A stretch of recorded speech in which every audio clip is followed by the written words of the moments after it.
No vídeo de hoje, nós vamos falar sobre o eixo 4, que consta nas referências técnicas para atuação de psicólogos nos CRAS. O que são os CRAS? São os Centros de Referência de Assistência Social. Esse é um conteúdo de uma disciplina do segundo período da graduação em psicologia. Qual que é essa disciplina? É a prática integrativa supervisionada, intervenção da psicologia na comunidade. Vamos lá.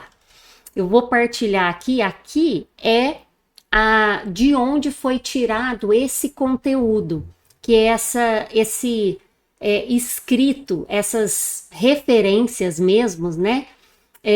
Que foram publicadas nesse documento aqui, que é um documento que contém 4 eixos principais. Até vou mostrar aqui para vocês os 4 eixos principais, e nesse vídeo a gente vai falar do 4º eixo, né? Então, o primeiro é a dimensão ético-política da psicologia na assistência social. O segundo, aproximações entre a psicologia e o sistema de proteção social a partir da Constituição de 88. O terceiro, a atuação do psicólogo na proteção social básica da PNAS, né? Política Nacional de Assistência Social. E o eixo 4, que é o tema deste encontro aqui nosso, que é a gestão do trabalho e o SUAS. O que é o SUAS? É o Sistema Único de Assistência Social. Então vamos lá, vamos começar aqui no eixo 4, a psicologia no eixo 4 do SUAS, Sistema Único de Assistência Social. Gestão do trabalho, contradições estruturais e a prática transformadora no CRAS, no Centro de Referência de Assistência Social. Os 3 pilares da gestão do trabalho no SUAS, né? Quais são? A gente está falando aqui de quê? A gente está falando de gestão do trabalho num sistema único de assistência social, ou seja, focado mais naquelas pessoas que não conseguiram, que não têm acesso ao básico mesmo da sobrevivência, né? Então, é essa prestação dessa assistência social. Segundo o que está escrito nas referências no eixo 4, a gente tem 3 pilares. Vamos lá ver quais são. O direito em si, né? A assistência social não é caridade. É um direito fundamental garantido pela Constituição e focado na proteção social. Então, isso aqui já ganha uma nova e uma muito mais ampla perspectiva. O quê? Considerar a assistência social como um direito e não como uma caridade. Olha como que muda a atuação de todos os envolvidos, né? Isso? Vamos lá. O segundo pilar, o que a gente tem? O trabalhador, a pessoa que trabalha nesse sistema. A efetividade do sistema depende inteiramente de profissionais qualificados, valorizados e em educação permanente. Um dos pilares, o que é? É que todo trabalhador que preste um serviço dentro do SUAS, do Sistema Único de Assistência Social, seja um profissional que tenha qualificação, que tenha uma valorização do seu trabalho e também que participe de um processo de educação permanente. Isso é o que é estabelecido. E aí a gente vai ver a visão crítica, como é a realidade. Inclusive, eu convido você que está acompanhando esse vídeo a deixar aqui os seus comentários também sobre esse assunto, essa questão, principalmente no mundo da psicologia, né? E vamos ver agora o terceiro pilar. O terceiro pilar, a psicologia em si. A atuação transcende a clínica, vai além da clínica, exige uma leitura crítica, ética e política das dimensões econômicas e sociais, porque não tem como haver a atuação de um psicólogo dentro do Sistema Único de Assistência Social se ele não tiver essa visão ampla e essa visão que considere o contexto, que tem uma visão ética, política e uma leitura crítica da realidade. Vamos lá. Um ponto a ser ressaltado aqui, a superação do assistencialismo histórico. Então, como era e como é hoje, pelo menos nas diretrizes, né? Então, no passado, o que a gente tinha? Um conceito mais focado em assistencialismo como uma filantropia, como algo, como uma caridade, né? Eu dou a moedinha. O foco era favor, caridade e culpa individual. E o sujeito, ele era um receptor passivo daquilo ali. Após a Constituição de 1988, o que passa a vigorar? Ou quais são as diretrizes propostas, né?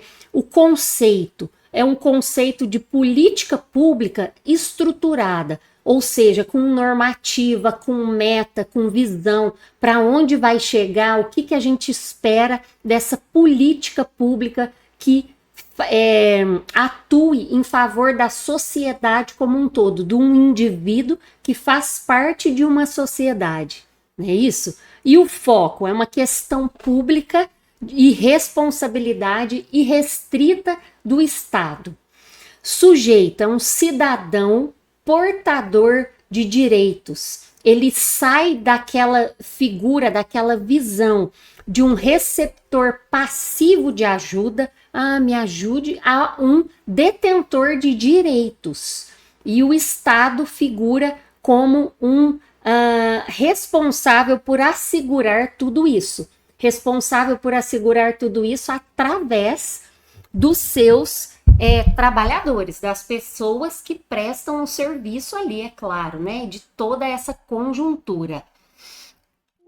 Vamos lá, matriz interseccional das vulnerabilidades. A gente precisa ter um olhar empático, vamos dizer assim, para as vulnerabilidades sociais que impactam diretamente a subjetividade do indivíduo. Então, eu não posso olhar o indivíduo na visão especialmente do psicólogo, né?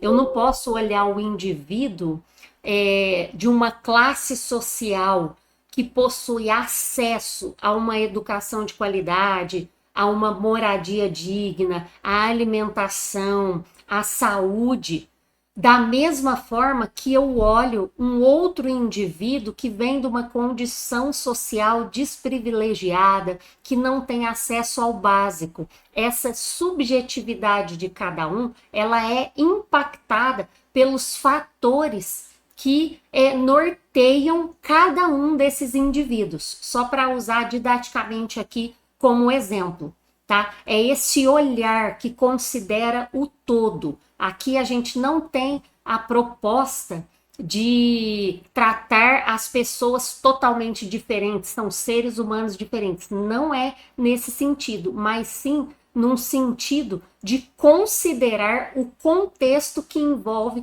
aquele indivíduo, né? E aí a gente tem o quê? A classe social, o gênero, alguns fatores que entram em ação aqui, né? O gênero, a raça, a etnia, a diversidade sexual, que deve ser respeitada, né? As vulnerabilidades sociais impactam diretamente a subjetividade, que é o que eu falei. Essas dimensões se cruzam para produzir violência estrutural, exclusão crônica e violação dos direitos. Então, isso acontece quando não é garantido o mínimo, né? Então, é dentro desse contexto que a gente deve ter esse olhar como psicólogo também. A construção do marco normativo. Aqui, a gente fez um pequeno resumo que consta nessas referências também, de algumas normativas, algumas leis, algumas resoluções que foram sendo publicadas e alinhadas nesse sentido do Sistema Único de Assistência Social. Então, aqui, em 1993, a gente tem o quê? O LOAS, né? Que é a Lei Orgânica da Assistência Social, isso mesmo. Ela estabelece a responsabilidade do Estado e a importância dos recursos humanos. Bem resumidamente, ela é uma lei que estabelece várias normativas, entre elas a responsabilidade do Estado, e ela já ressalta, que é o tema mais importante para nós aqui no momento, a importância dos recursos humanos, a visão do trabalhador que vai atuar nesses contextos. Depois, a gente tem aqui também, vamos lá, o que a gente tem? A gente tem a Resolução 32 Não, vamos aqui, ó, na 2011, Lei do SUAS, né? Institucionaliza a gestão do trabalho e a educação permanente. Passa a ser institucionalizado essa gestão desse trabalho. E o quê? E uma necessidade de educação permanente, porque para lidar em qualquer campo, a gente precisa sempre estudar, aprimorar, nos informar. Imagina numa situação em que o contexto é tão complexo e tão precário. Quanto mais preparado for esse profissional, melhor. E isso é estabelecido nessa lei do SUAS. Depois, ainda em 2011, o que tem?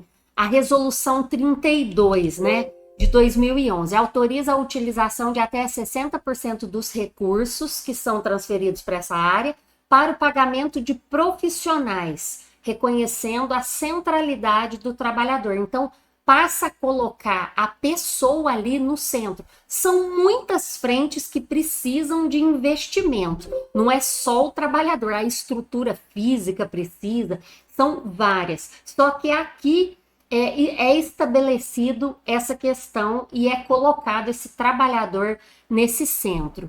Depois vem a NOB-RH aqui, que é que define, a do SUAS, vamos lá, que define e regulamenta a composição das equipes de referência. Então, essa normativa, ela vai vir para estabelecer, tá escrito lá, inclusive nas referências,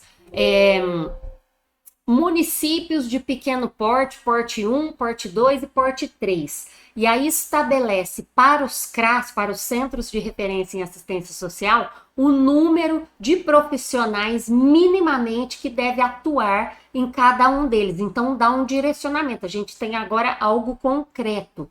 E daí eles colocam a quantidade de profissionais que precisam ter nível superior, de profissionais de nível técnico, e colocam, inclusive, em alguns, aí surge a presença do psicólogo no CRAS, né? E depois, ainda em 2011, a gente tem a resolução CN, né? Conselho Nacional de Assistência Social, se não me engano aqui essa sigla certinha, 17 de 2011, a presença do profissional da psicologia torna-se obrigatória nas equipes, é o que eu tinha acabado de falar, fica normatizado isso, aparece aí a presença do profissional da psicologia. Bom, vamos lá.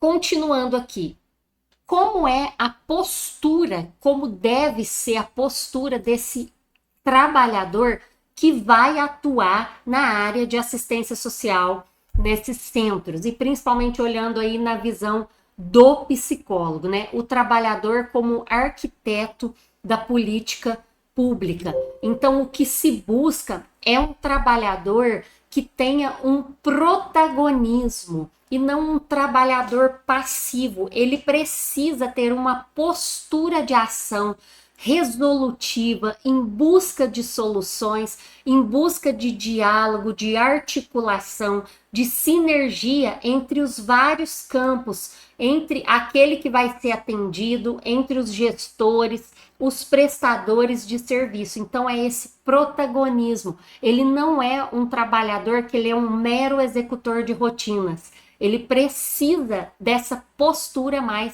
de liderança. Então, coloquei aqui, né, a implementação, o diálogo, a manutenção da articulação constante entre os gestores e usuários do sistema e a participação ativa no planejamento e na consolidação das políticas de assistência. Então, ele é um trabalhador protagonista. Ele precisa atuar ativamente nesse planejamento, como que a gente vai articular da melhor maneira para a gente prestar essa assistência social a essa população mais desprivilegiada, né? Ainda dentro desse tema, a gente observa o quê? Observa aquilo que é estabelecido nas normativas e a gente tem a realidade. Então, a gente não pode, inclusive nas referências está escrito isso, né? Essas referências nas quais tem o eixo 4, que é o que a gente está analisando aqui, né? Referências técnicas para a atuação dos psicólogos. Então, eles ressaltam nessa cartilha, vamos chamar assim, o que é a normativa e o que é a realidade, quais são as diretrizes e o que a gente encontra. E é sobre isso que a gente vai falar, né? Então, na diretriz legal, aquilo que consta, profissionais qualificados e vínculos estáveis, é o que a gente necessita, né? Educação permanente e uma formação continuada, é muito necessário. E a valorização desse profissional.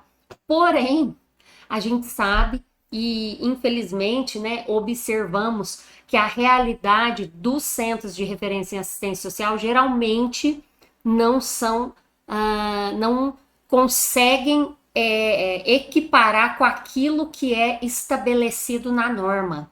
Então, a gente observa o quê? A gente observa precarização, terceirização e contratos temporários, porque falta corpo, né, de gente, falta profissionais para isso. Ausência de capacitação e despreparo técnico, às vezes a pessoa que entra para trabalhar lá, e aqui a gente não está falando de ninguém, não está fazendo julgamentos, a gente está dando um panorama, uma visão. Às vezes pode ser que não tenha a habilidade técnica mesmo, e nem recebeu essa educação continuada que é necessária. Os salários geralmente são baixos, tem uma rotatividade enorme, porque não é um trabalho que muita gente quer fazer, e gera o quê? Gera uma quebra de vínculo com a própria população que precisa desse serviço. Aí fica cada hora entrando uma pessoa para dar continuidade. Quem recebe o serviço tem que começar a contar a história tudo de novo. É igual quando você vai ser atendido e a pessoa não te conhece, não continua a sua história, né? Isso, não que a gente tenha que ter 100% dessa subjetividade e acompanhar. Muitos profissionais precisam, sim, e podem trocar postos de trabalho e tudo mais. Mas quando isso acontece com uma frequência além do normal, atrapalha a execução do serviço, isso é claro, né? E da conexão ali que deve existir para que a gente atinja um nível de resultado melhor. Vamos lá. A lógica neoliberal e a expansão com precarização. Né? Em 2016, o que aconteceu? Teve a PEC 95 e o congelamento dos investimentos sociais. Geraram, né, a redução de recursos e atraso crônico nos repasses. Então, assim, o que já era pouco ainda foi congelado, né? Então, aqui, ó, houve um crescimento da demanda, muita gente precisando, e uma queda no orçamento, no dinheiro disponível, né? O sistema exige o princípio de menos Estado, resultando em um SUAS que cresce em volume de atendimentos, mas afunda em estrutura e condições, né, de trabalho frágeis. Uma pena. O custo humano, o sofrimento ético, político, tudo isso é refletido em um custo. Como assim, Milena? É sentido pelo trabalhador, pela pessoa que recebe o serviço da assistência social, nem se fala, mas aqui a gente está olhando mais no enfoque do psicólogo, né? Então, como que a gente poderia desenhar esse sofrimento ético-político aqui, ó? Limites institucionais e escassez de recursos, sobrecarga extrema e falta de condições de trabalho. Por quê? Porque se eu vou trabalhar num lugar que a própria instituição não me dá os recursos necessários para eu executar aquele trabalho, eu vou ter uma sobrecarga, eu vou tentar fazer além e não vou conseguir, muitas das vezes eu vou me sobrecarregar e inclusive prejudicar a saúde mental, a saúde física, né? Então, o que há é uma dificuldade real de transformar a realidade dos usuários. Como é limitado, o trabalhador fica sobrecarregado. Na prática aqui, de quem precisa daquele serviço, a gente não consegue muito modificar aquela realidade ali, né? Então, isso aqui que a gente chamou de sofrimento ético-político, o choque, que choque entre o desejo de garantir direitos, eu que estou ali como psicóloga de um centro de referência em assistência social, tenho um desejo de prestar um bom serviço, de garantir os direitos daqueles cidadãos. Mas há também a impossibilidade material de fazê-lo, de executar isso. O que resulta? Resulta num adoecimento da saúde mental do trabalhador e o serviço fica frágil. Então aqui a gente tem muito um retrato da dura realidade, né?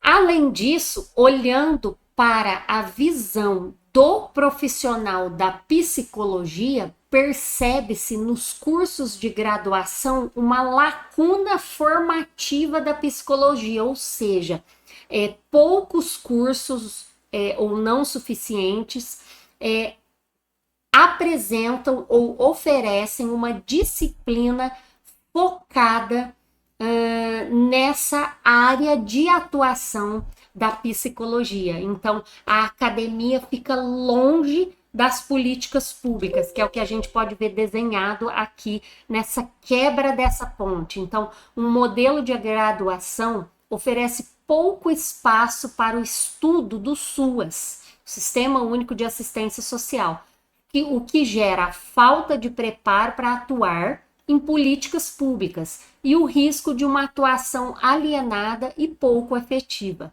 A gente vê, inclusive, na própria graduação, quando uma troca de conversas, que o estudante ali, principalmente se for um estudante mais novo, né? Não podemos generalizar, é claro, mas apresenta até um certo desafio no entendimento do que seria efetivamente uma política pública. Então, a gente precisa de ter, sim, um investimento, inclusive, na academia. Essas são as referências.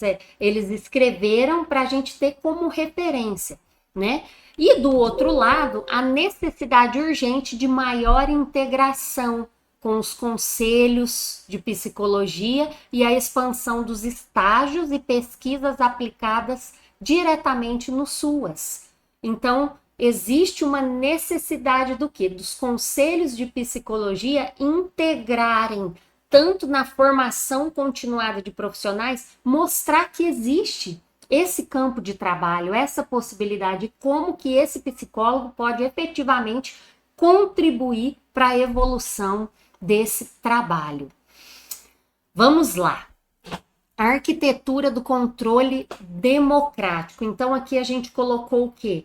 3 grandes eixos: o Estado, os trabalhadores e os próprios usuários. Então, o Estado é um gestor oficial, né? É ele que faz a gestão oficial e ampla, as normativas também, e o financiamento, da onde que vem o dinheiro para isso, né? Claro que se a gente for voltar mais um pouquinho, vem dos impostos que a gente paga, mas quem faz essa gestão é o Estado, né? Os trabalhadores em si, né? Que a gente poderia destacar aqui a execução do trabalho e um planejamento técnico, inclusive um planejamento de gestão, eu colocaria, e os usuários, as pessoas que usam os serviços de assistência social, os mais carentes mesmo ali, que a demanda, a vivência e a titularidade do direito, eles são detentores desse direito a essa assistência, como é garantido na Constituição Federal, né? Que é direito à moradia, direito à saúde, direito ao lazer, né? Tem muitos direitos garantidos lá e a gente precisa efetivar isso, é disso que a gente está falando aqui. A política pública, ela é co-construída. Como assim co-construída? A gente não impõe uma política pública com uma visão apenas e partindo de um ponto de vista. Ela é construída na sociedade, né? Os conselhos de assistência social, que tem determinação tanto na Constituição Federal, no artigo 204, como na Lei Orgânica da Assistência Social, que é o LOAS, eles não são conselhos consultivos, eles são instâncias deliberativas essenciais.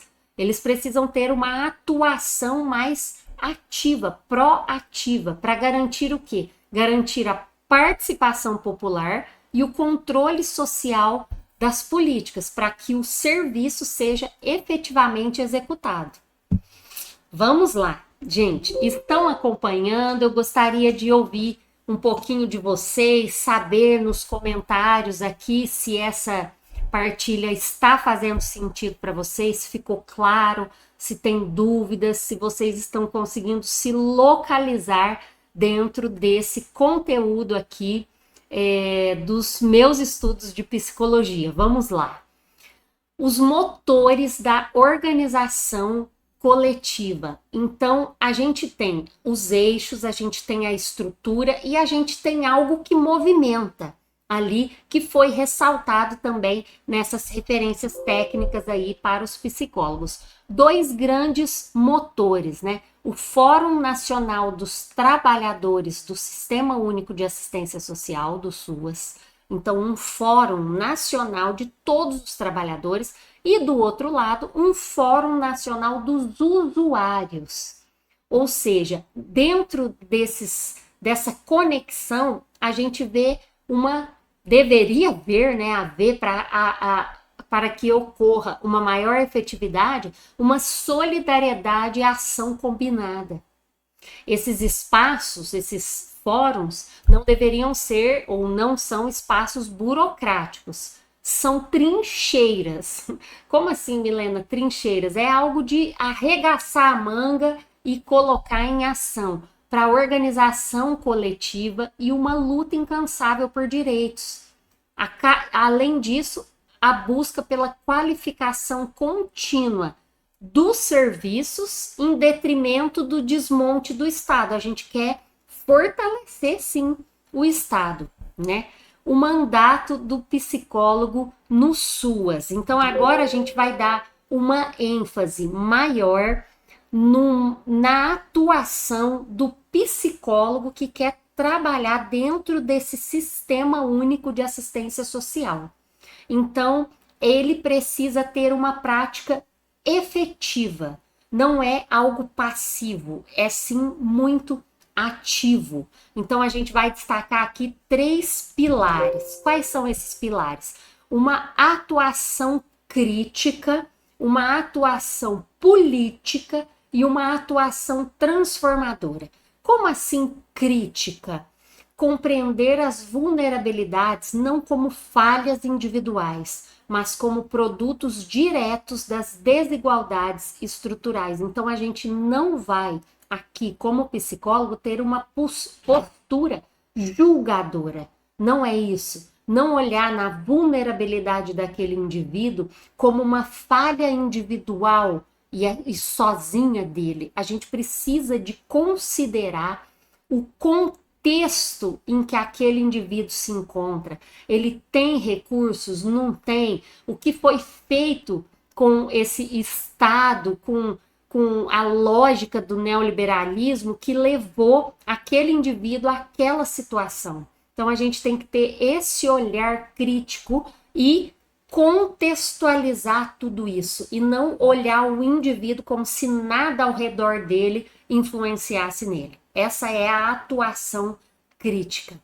Depois, uma atuação política. Por quê? Porque através das políticas que a gente consegue melhorar as normativas, as diretrizes, estabelecer as políticas públicas de efetivação de garantias de direitos, de meios, de organização. Então, o próprio psicólogo deve ter também essa atuação, ocupar assentos, participar ativamente de fóruns, conferências, conselhos, para eles darem para nós, como psicólogos, darmos a nossa opinião, a nossa visão também, que é uma visão da trincheira, uma visão da realidade, da turma da frente ali, né? E uma atuação transformadora, intervir no planejamento das políticas, defender intransigentemente os direitos trabalhistas e sociais. Faz parte do nosso trabalho como psicólogo defender esses direitos, senão a gente estaria desconsiderando todo aquele envolto que existe na vida de qualquer ser humano. E isso não é algo a ser desconsiderado. Isso também constrói a nossa subjetividade. Vamos lá. O mapa da prática. Uma síntese aqui do eixo 4 dessas referências, né? O cenário e a dependência. Qual que é o cenário? Uma política essencial para a redução das desigualdades marcada pela tensão entre avanços legais e precarização prática. É o que a gente tem, tá ali. A dependência, a efetivação real do SUS, do Sistema Único de Assistência Social, repousa inteiramente sobre a valorização e fixação de seus trabalhadores. Se a gente não tiver uma valorização das pessoas que prestam serviço no SUAS, no Sistema Único de Assistência Social, se a gente não garantir que eles tenham condições para executar um trabalho de qualidade, que eles sejam valorizados, que ocorra uma educação permanente, é muito complexo para a gente atingir um serviço de qualidade e ter uma melhora para a população e para a sociedade como um todo. Não só aquele indivíduo ali, a gente melhorando os indivíduos que precisam dessa assistência social, a totalidade da sociedade se beneficiará, e muito, né? Então, trabalhar no SUAS é atuar na linha de frente da desigualdade. É o exercício constante de enfrentar os limites estruturais do Estado, enfrentar esses limites, enquanto simultaneamente luta-se pela construção e expansão dos direitos. Então, é um tentando amassar, você falando, não me amassa não, que eu preciso expandir para cá. A lógica é essa. É fácil? Não estou falando que é uma tarefa fácil, a gente está fazendo um mapeamento aqui, dando o conteúdo e dissecando um pouco, tentando traduzir um pouco numa linguagem mais simples e direta aquilo que foi já estabelecido nas referências aqui técnicas para atuação dos psicólogos nos CRAS, Centros de Referência de Assistência Social, né? E para a gente encerrar, não basta estar no serviço público, não é apenas estar ali, é uma proposta protagonista, né? A atuação da psicologia no SUAS, no Sistema Único de Assistência Social, exige muito mais do que simplesmente uma escuta técnica. Exige um compromisso ético-político inegociável com a transformação social. E agora, se esse conteúdo aqui fez sentido para você que quer ampliar seu conhecimento ou que está numa graduação aí de psicologia, eu peço que você deixe aí o seu comentário e até o próximo vídeo. Um abraço.